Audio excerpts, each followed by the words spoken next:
Миѓаши е првата детска амбасада во светот, чија цел е заштита на децата и нивните права.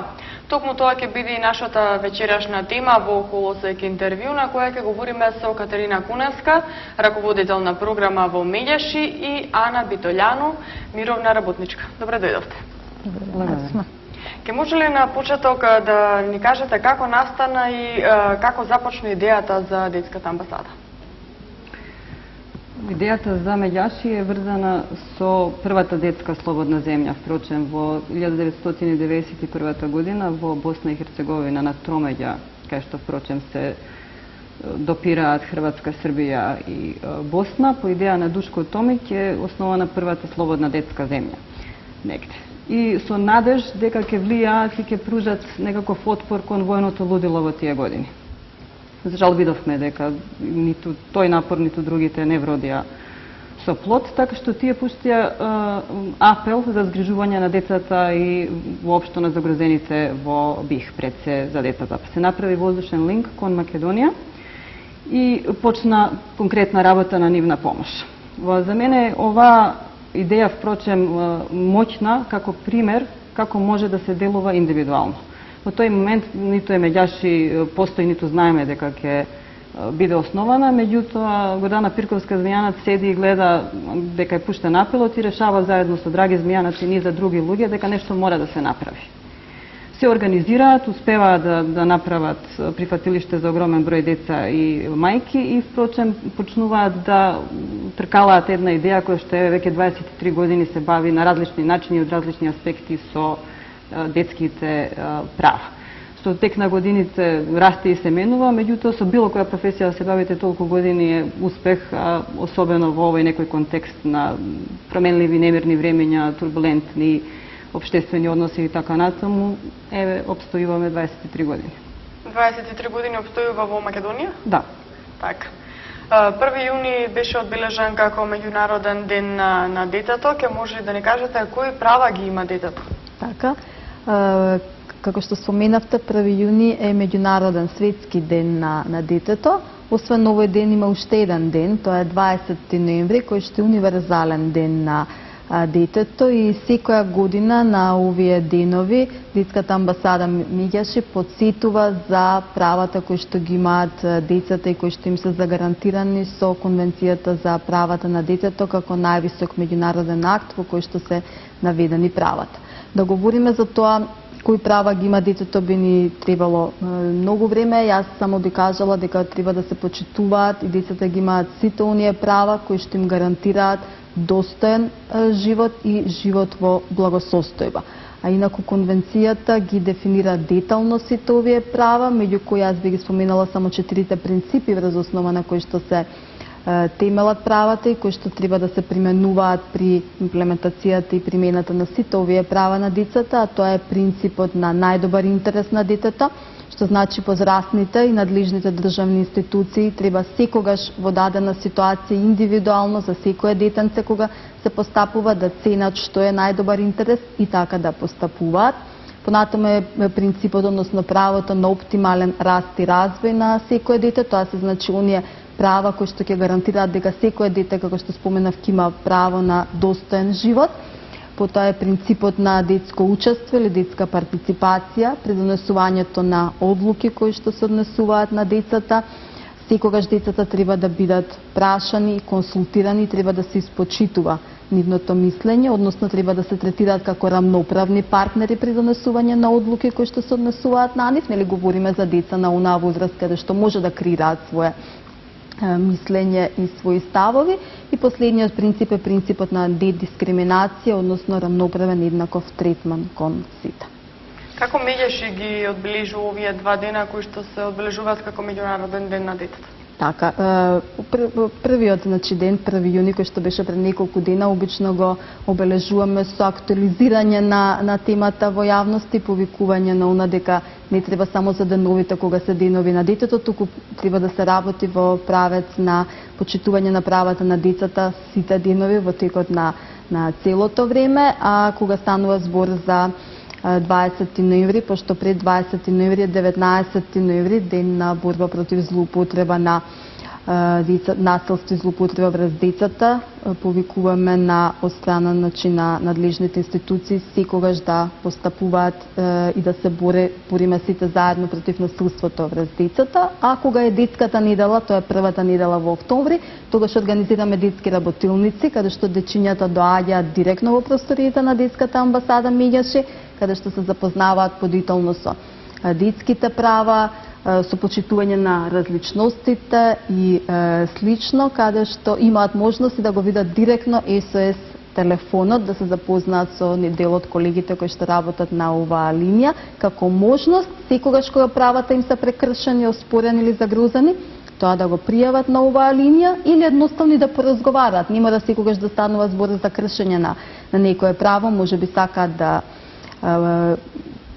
да се информираат подетелно за некое право или да едноставно да знаат дека може секогаш со некого да поразговараат и во оние моменти кога не се осеќаат убаво. Воедно, тековно постојано наблюдуваме во се добри моменти, добри дати да можеме да артикулираме јавно каква е состојбата со детски права, доколку имало некои еклатантни кршења или доколку нешто треба засилено да биде изнесено и дискутирано или на нешто просто не треба да биде заборавено. Во се моменти во кои што покрај таа континуирана целогодишна грижа може некој од проблемите да биде повторно изнесен и повидлив.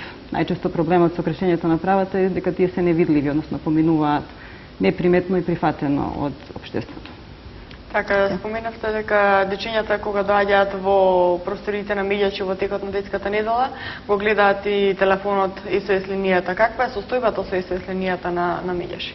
Кај СОС линијата, ако Ана кажа дека детската амбасада постои веќе 23 години, СОС линијата во рамките на детската амбасада постои 22 години полни. За време на овие 22 години досега имаме регистрирано над 20.000 јавувања.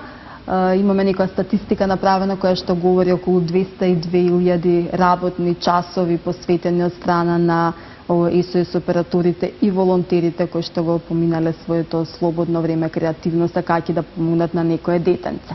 Инаку во делот на јавувањата, до минатата година статистиката која што ја водиме покажува дека во најголем број од јавувањата беа поврзани со насилството врз децата, насилство кое што се случува во семејствата, дали е тоа физичко или психичко, потоа насилство кое што се случуваат во училиштето и насилство надвор, односно кое што се случува на улица.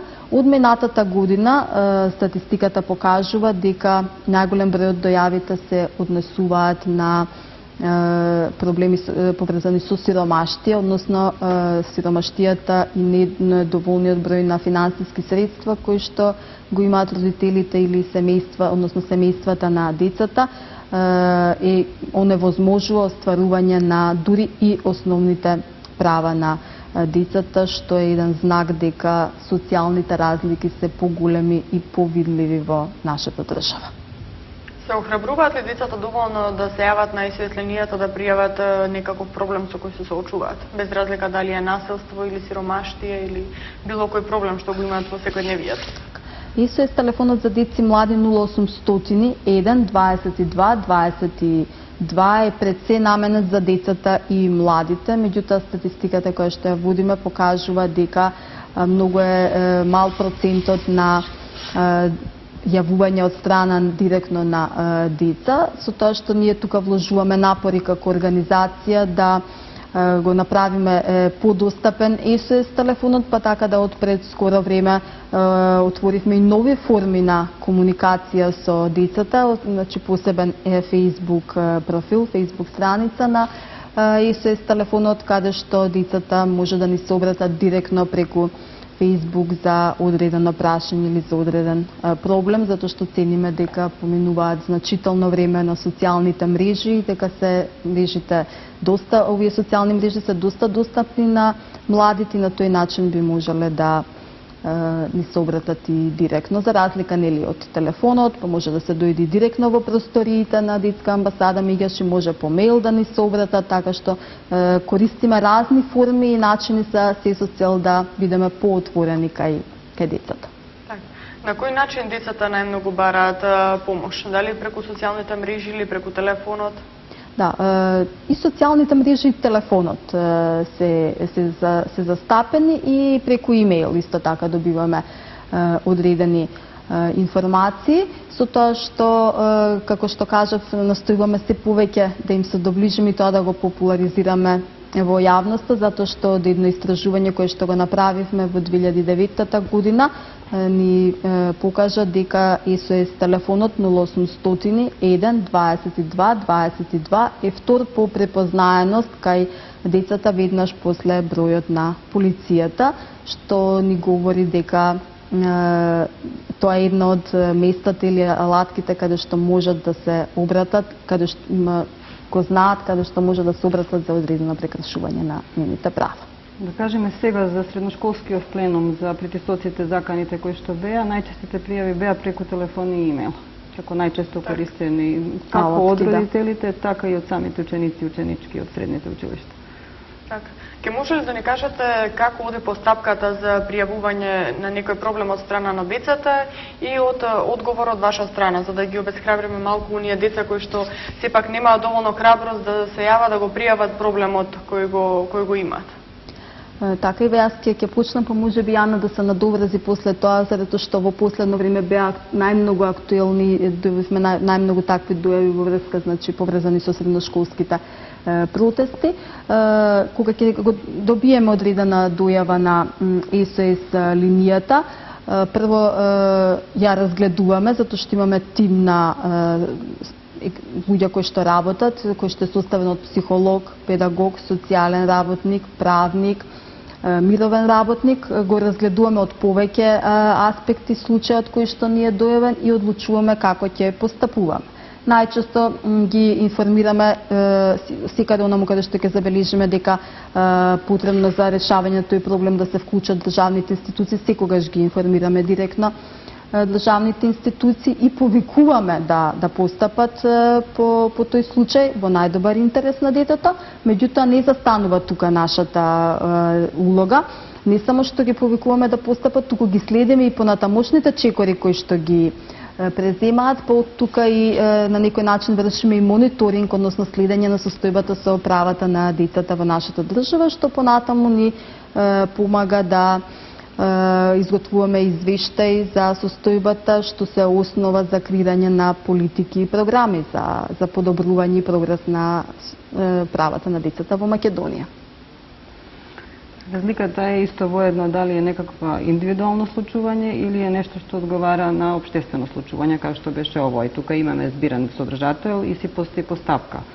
Има дојава, ние може да покренеме представка или може да информираме кои права се прекршени, кој вид на подршка е, само да имаме регистрирано дека е кај нас, во зависност од тоа што треба. За индивидуални случувања мислам дека е исклучително важно да отвараме простор да се слушнат децата и младите без оглед какво кршење на права се случува. Да знаат дека не се виновни за тоа што го трпат, тоа што го доживуваат, да знаат дека насилство е неприфатливо воедно и дека постои сигурен простор да се обратат, како кај возрастните, дали во училиште или во поблиска средина, доколку таму го нема, дека можат кај нас дека ќе направиме се што можеме практично да видиме како да се подобри или реши состојбата. Главно чувство кај оние кои што се повредени е дека нема да им се верува, би рекла, и второ, дека се на одреден начин виновни за тоа што им се случува. И тука е тој некој општествен консензус кој што треба да се разбие, тој молк со кој што треба да и расчистуваме полека. Сметате ли дека децата кај нас што се во Македонија се доволно охрабрени за да се јават и да го пријават проблемот? Или сепак се потиснати и се плашат да се јават да го пријават проблем? Состојбата се менува. Практично, порано ние не изборевме за некакви детски права пред 20 на години, практично тоа беше цела нова област негде. Сега ги учат, сега го учат практично во училиште каде и на кого треба да се обратат. За жал, пак постои разлика. Урбани, рурални средини, односи семејни и така натаму. Мислам дека одиме кон тоа дека освестуваат, често пати и кога доаѓаат во контакти директни со нив, дека се свесни и за права и за должности и така натаму, и дека, впрочем, ако ништо друго, имаат слушнато, за да ако стане сериозна ситуацијата, имаат барем увид каде може да се обратат. Секако треба да се работи на поттикнување, охрабрување и така натаму, тоа никогаш не е доволно. ќе се менуваат проблемите со кои што ќе се соочуваат, меѓутоа чувството дека постојат места каде што се ќе бидат сослушани и поддржани постојано треба да бидат.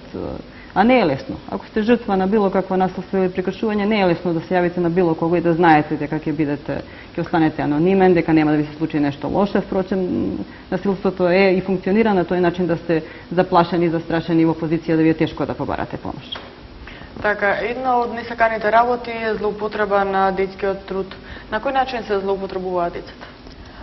Злоупотребата на детскиот труд, кога говориме вообичаено во секојдневниот живот, се подразбира само како злоупотреба на кога се децата злоупотребуваат за обавување на одредени работни активности, се вклучени во одредени работни действија. Меѓутоа, самата дефиниција за злоупотреба на детски труд е многу поширока и во себе опфаќа и вклучување на децата во трговија со органи, присилување на децата и вклучување во препродажба, производство на дрога, проституција, порнографски материјали и слично. Така што сите овие сегменти подразбираат злоупотреба на детскиот труд и сите се јасно наведени во Меѓународната конвенција за заштита на децата од злоупотреба на детскиот труд усвоена од страна на Меѓународната организација на трудот, а воедно прифатена и ратификувана, подпишана и ратификувана од Република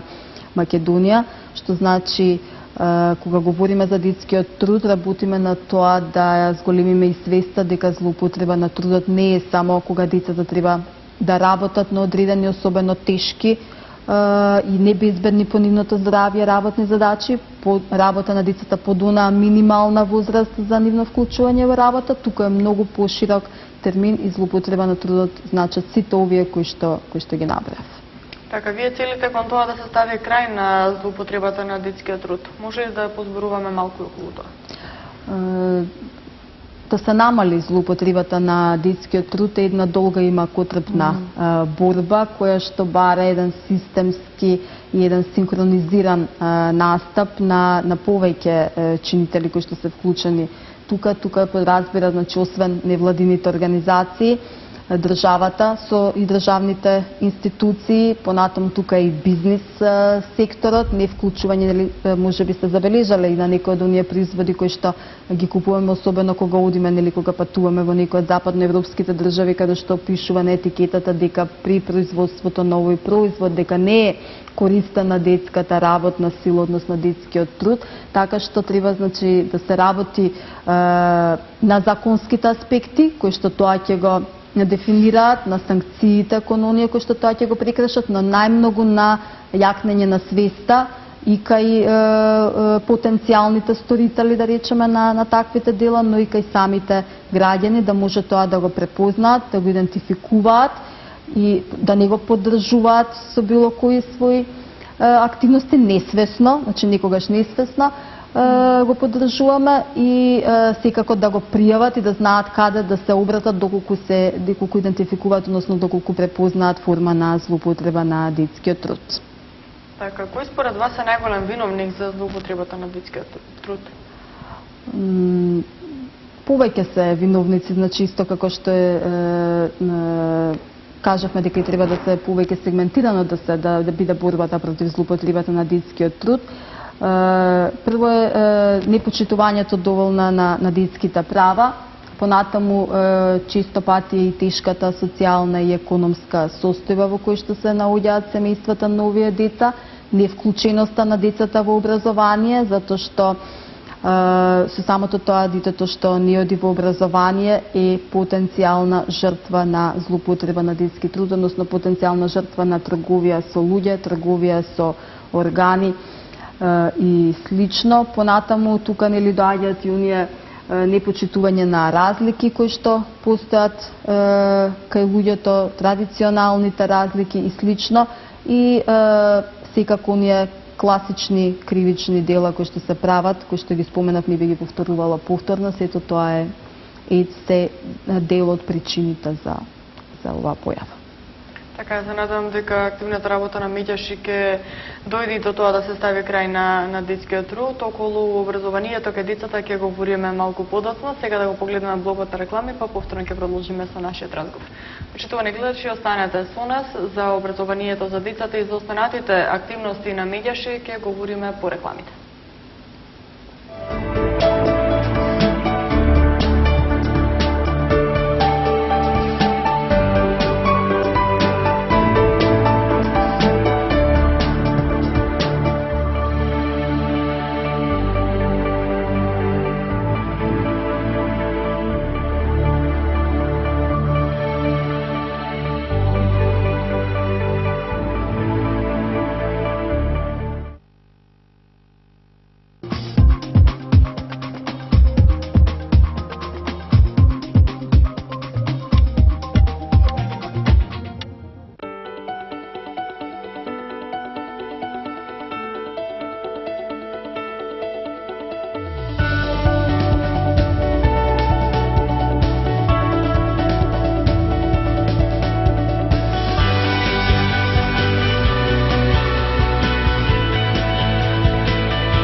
Кој од нас барем за миг не посакал да биде крал, да биде владетел, да биде меѓу звездите?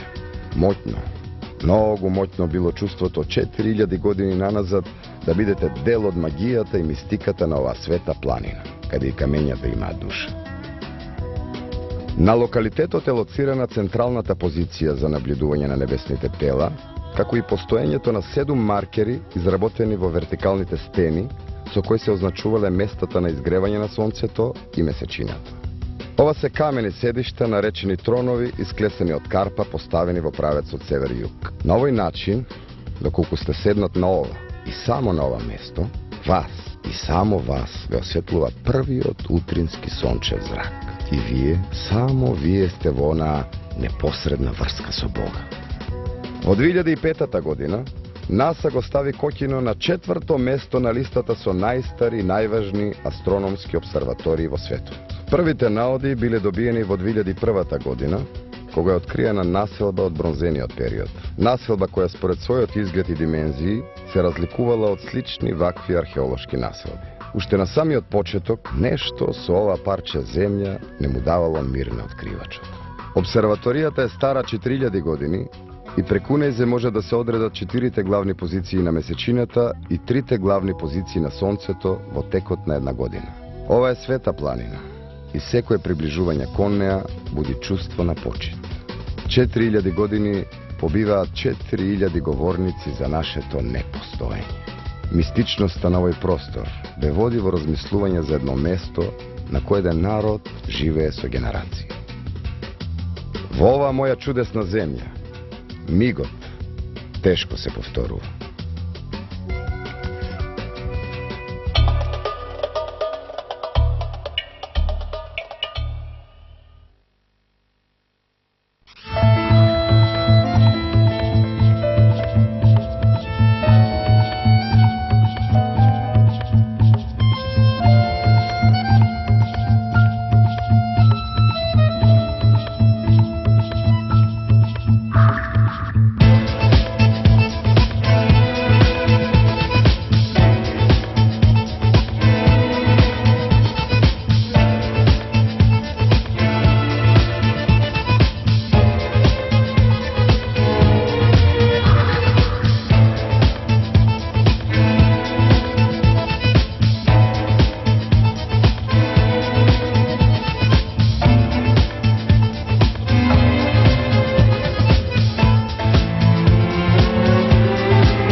clase 406.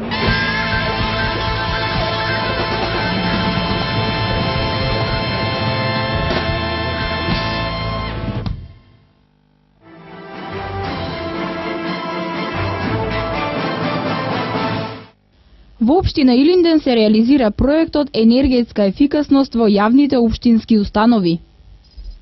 Нова фасада и прозорци за Климент Охридски. Голема забава на 5 и 6 јуни во градскиот парк. Бесплатен одмор за 2000 деца во социјален ризик. Македонска платформа против сиромаштија. Сите сме еднакво важни.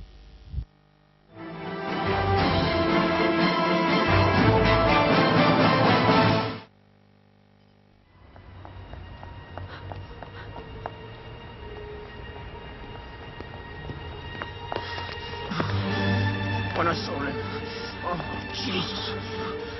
That'll never happen again. I won't let it. Are you okay?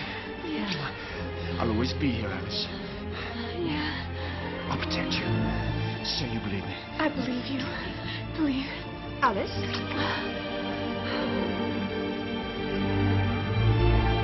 Marry me. Marry me. Huh. And soon. Tomorrow. The day after, as soon as possible. Marry me. Yes.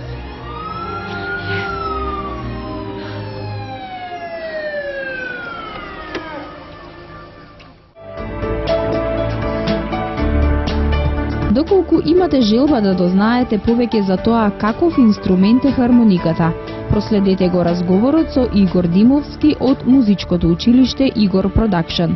Гледате Колосек интервју утре во 21:25 на МТМ.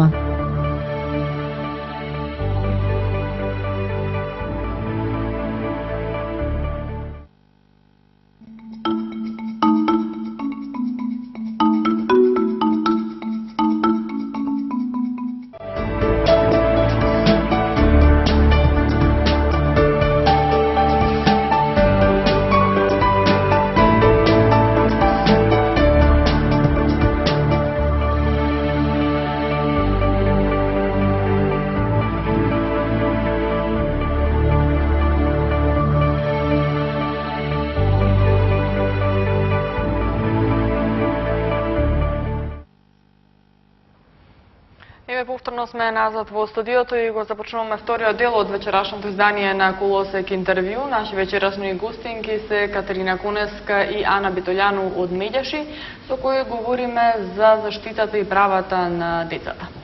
Во последно време се почесто децата се жртви на насилство во училиштата. Има ли програма со која ќе може да се спречи тоа? Тоа е доста голем проблем и практично го адресираат различни групи и државата и воопшто сите што работат на било кој начин кои што се врзани во училиштата, така вклучително и ние. Насилството е веројатно повидливо, по својата форма стално ја менува, впрочем, така што и порано постоело, меѓутоа сега не зачудува ескалацијата или не збунува барем во правец на како тоа би можело да се решава. Еден од обидите да се влијае на овој проблем е и мировното образование, оно со што се бавиме долги години наназад во однос на самите училишта. Медјаши се обидува да има некој континуитет, па работи по различни програми каде се може повеќе за пред да каже како покушаваме, како се обидуваме во градинките да влијаеме и во основните училишта да кажеме, меѓутоа што се однесува до средните, нудиме еден простор и концепт за промислување на мирот. Што тоа воопшто би значило, кои се некои клучни вредности, какви однесувања сакаме од другите и од себе, во кој правец воопшто сакаме општеството, како сакаме да биде и на кој начин ќе живееме. Тука се некои клучни теми, трансформирање на конфликти, како можеме да ги решиме. Конфликтите се нужен, неминовен дел од живењето, проблемот е кога се решаваат на насилни начини. Како можеме да го слушнеме другиот, како можеме да препознаеме дали сме жртва на насилство или да препознаеме насилни однесувања кај себе и кај другите, како да се охрабруваме, впрочем нив да ги смениме за да искреираме една средина во која што на сите ќе им биде добро. Така. А на кој начин каде настапувате во училиштата и во градинките? Така, ова што го кажа Ана беше значи за средните училишта, меѓутоа ние сакаме да работиме уште од најмали нозе со децата во оваа насока и да ги поттикнеме на почитување на различните од нив и прифаќање на сите оние што се поразлични по било која основа. Таа програма преку која што ја работиме е партнерство за помирување преку ран детски развој и образование во Европа. Тоа е полниот назив и е финансирана од страна на Европската унија и веќе трета година активно се спроведува. Составен е од неколку компоненти, меѓутоа онаа компонента во која што сме строго фокусирани на мировното образование и мирното трансформирање на конфликтите, разрешување на конфликтите кај младите е директна работа во градинките, директна работа со децата, односно имаме неколку прирачници преку кои што работиме.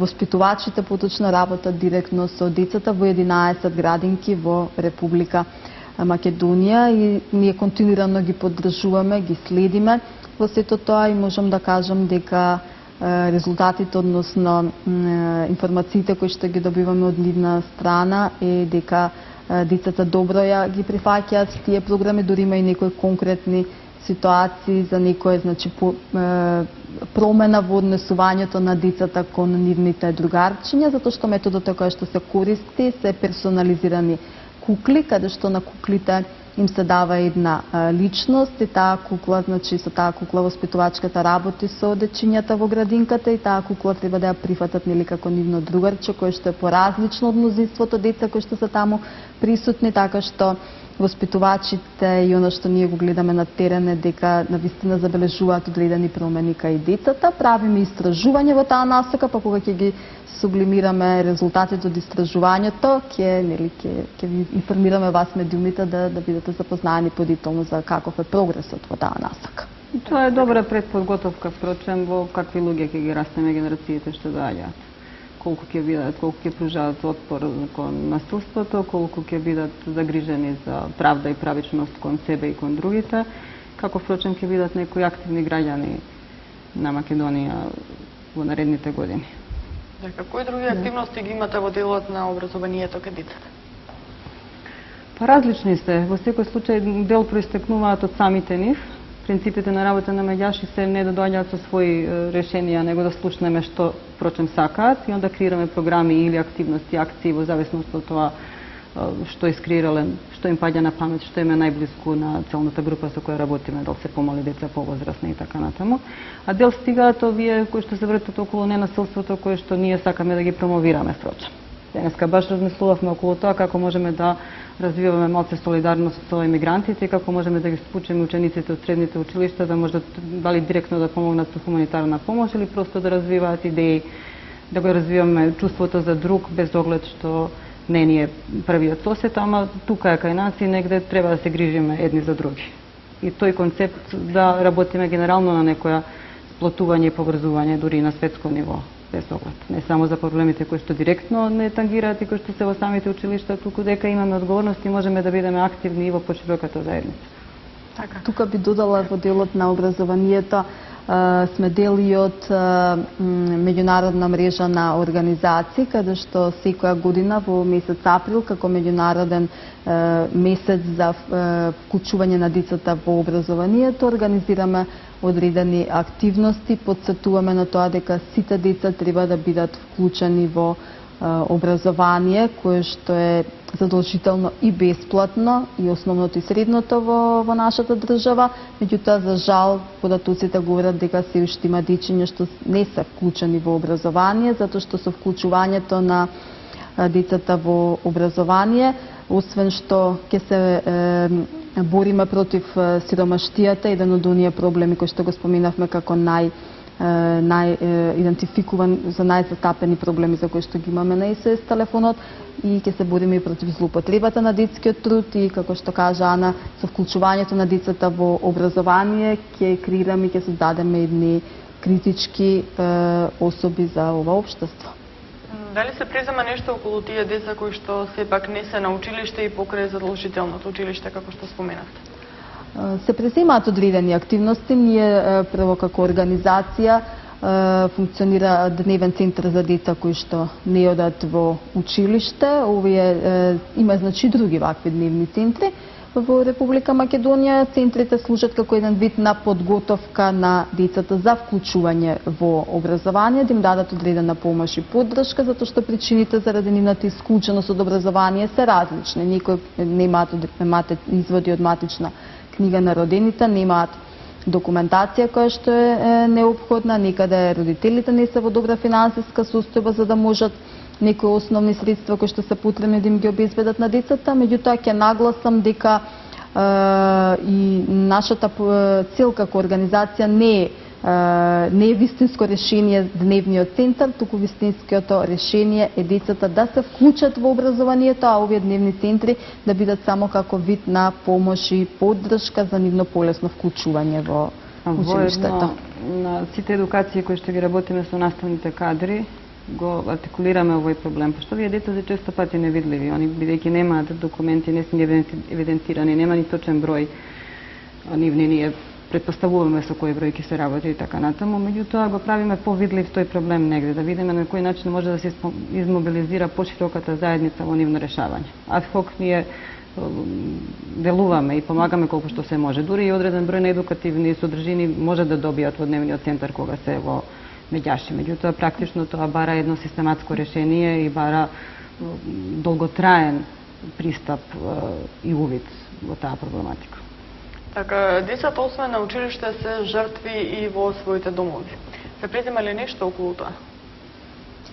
Децата точно и податоците кои што ги добиваме кај нас, не се линијата говори дека во групата, кога говориме група на насилство, првата насилство во семејството кое што го трпат децата, независно дали станува збор за физичко или психичко насилство. И тука исто, значи, повторно повикуваме и поттикнуваме да се работи со жртвите на тоа насилство, да се охрабрат, да говорат за тоа јавно, затоа што секое промолчување на насилството значи дополнително понатамошно трпење на тоа, да ги охрабриме дека не се виновни за тоа што им се случува, дека има некој кој што може да им помогне, дека може да се јават и дека ќе се преземат одредени мерки за да бидат заштитени. Тука би дополнила дека е клучно и важно да искочиме од пристапот дека не е наша работа што се случува во некое семејство. Доколку имаме увид или мислиме дека некое дете е жртва на било која форма на насилство, би требало да не биде обврска за тоа да делуваме. Дали ќе поразговараме, ќе поттикнеме некој друг од семејството да реагира или воопшто сами ќе се обратиме било каде. Тоа не мора да биде исхитрено и да биде трчање и донесување на одлуки и така натаму, меѓутоа ако се сомневаме, е подобро да се провери, тоа не е работа на некој друг. Често сме се уште во таа позиција дека е приватна работа на одредено семејство или на нешто што се случува во наша близина. За жал постојат многу видови на насилство врз децата, тука и сексуалното насилство врз децата. Какви се плановите ваши за да ги заштитите децата од овој вид на насилство?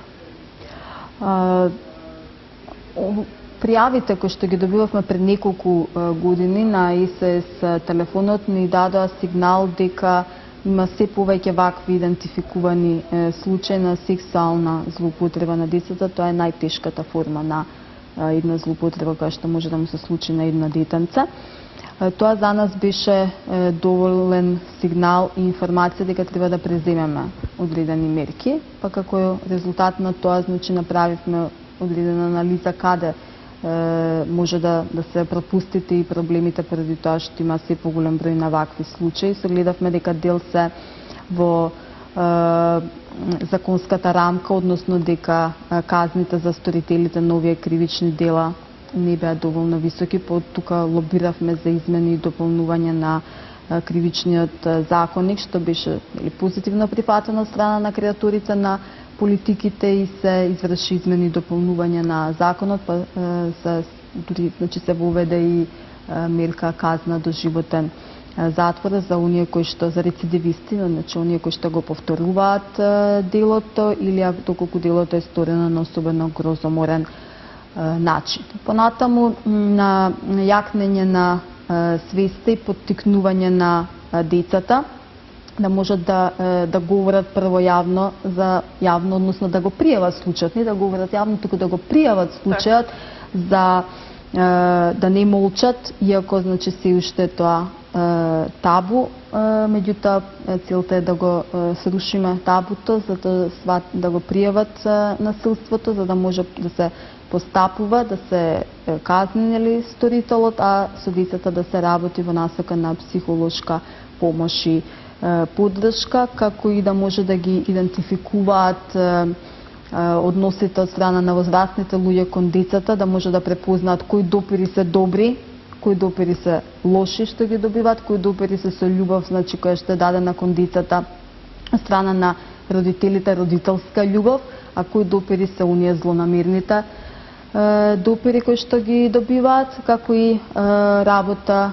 со наставниците, професорите, со поширокото семејство, со цел да може да полесно да препознаат кога одредено детенце е во жртва на ваква злоупотреба. Така. Кои се проектите и активностите на кои работите во моментов?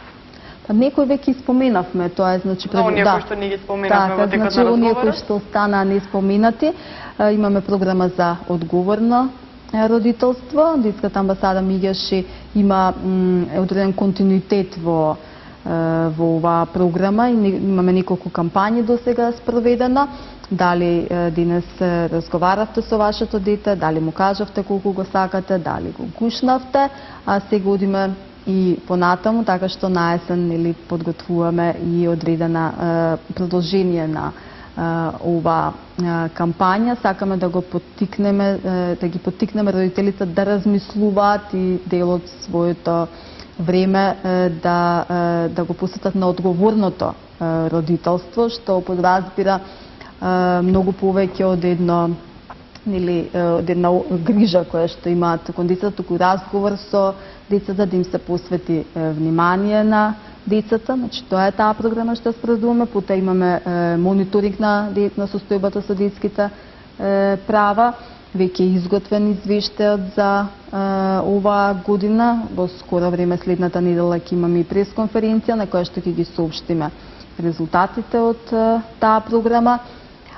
Имаме фандрейзинг активности кои што ги реализираме, ги споменавме дневниот центар, ги споменавме програмите за мировно образование, така што да, и со телефонот од 0800 1 22 22 работиме во насока на хармонизација на бројот со европскиот број 116 111, да биде достапен 24 часа, затоа што досега е само 8 часа достапен, да биде достапен 24 часа од сите мобилни оператори, бесплатно, затоа што досега е бесплатен само од T-Mobile како оператор, и да има територијална покриеност, значи да може да биде достапен од било кое место на територија на Македонија да се јавува.